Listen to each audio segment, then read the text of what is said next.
Hi friends, మీకు ఈ video నచ్చినట్లయితే లైక్ చేయండి, సబ్స్క్రైబ్ చేయండి. ఆరాధ్య ఇంట్లో అందరూ టీవీ చూస్తూ ఉంటారు. ఇంతలో అక్కడికి బ్రేకింగ్ న్యూస్ అని చెప్పేసి టీవీలో వస్తూ ఉంటుంది. అది చూడగానే ఇంట్లో ఉన్న వాళ్ళందరూ అయితే చాలా కంగారు పడిపోతూ ఉంటారు. ఇప్పుడే ఆశ్రమంలో ఒక సంఘటన జరిగింది. ప్రముఖ వ్యాపారవేత్త అయిన ఆరాధ్య తమ ఆశ్రమంలో వినాయకుడి పూజ జరిపించుకొని ఇప్పుడే బయటికి వస్తూ ఉండగా తన కారు అయితే బ్లాస్ట్ అయిపోయింది అని చెప్పేసి వస్తూ ఉంటుంది. అది వినగానే అక్కడున్న వాళ్ళ ఇంట్లో ఉన్న వాళ్ళందరూ ఒక్కసారిగా షాక్ అయిపోయి చాలా బాధపడుతూ ఉంటారు. అయ్యో, ఎందుకు ఇలా జరిగింది అని చెప్పేసి చాలా కంగారు పడిపోతూ ఉంటారు.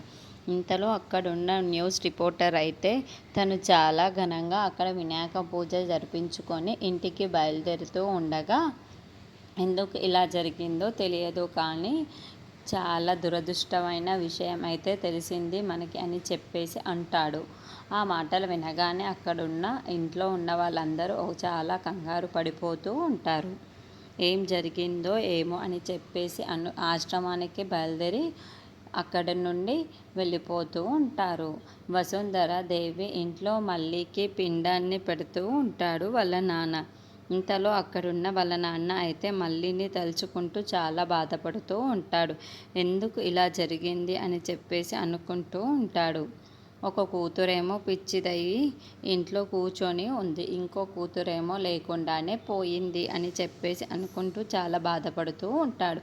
ఇంతలో అక్కడున్న వసుంధర దేవి అయితే మాలిని కోసం తలుచుకొని చాలా బాధపడుతూ ఉంటుంది.